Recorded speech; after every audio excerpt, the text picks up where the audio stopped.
just want to mention a couple quick little tips to get your bass drum sounding really good.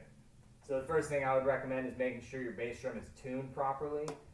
You always want to designate a playing side of the head and then a resonating side. So you always want to be hitting the same side every single time. So as far as tuning, what you should tune the bass drum to, there's a lot of different thoughts on that. The way I like to do it is just to make sure the bass drum is tuned just below where you stop hearing like a clear pitch. You might hear one pitch, but it disappears really quickly, and then it's sort of muddy. To me, that's sort of a sweet spot for me. And then the bottom head should be like just below that. The goal is basically to get both heads vibrating as much as possible, but not to get a flabby kind of slappy sound. So then the other thing with bass drum is using mallets that are really heavy. This is a really big drum, a big head, and you got to get it moving to get the proper sound. You got to get it moving really quickly all the time.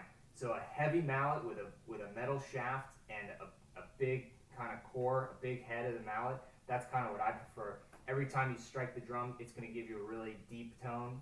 But because bass drum is a ringing instrument, and if you're playing in a really big room like the Holland Center or something, you have to worry about articulation. So there's a couple ways to deal with that. You use smaller headed sticks. So this is slightly smaller than that general stick I just showed you. This one's even smaller. It's still really heavy, so it gets a deep sound. But because the mallet is smaller, the sound is more focused, and you'll hear articulations better, especially in a big room.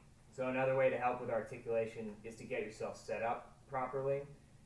So I got my right foot on the bottom part of a snare drum stand here, and I got a towel over my leg that I'm going to use to place on the head and off the head for, depending if I want more articulation, a drier sound,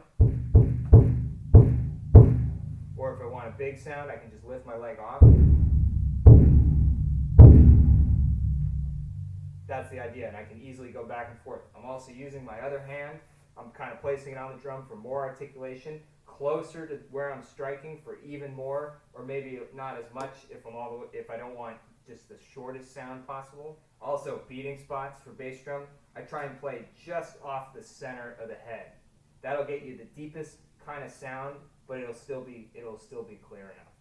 So the exception to the heavy mallet rule for me is rolls. I use wood shaft mallets. These are a lot lighter. They help my roll sound a little better. For soft rolls, I like to play right near the center. That still gets a lot of the head vibrating. You still get this really deep tone for bass drum.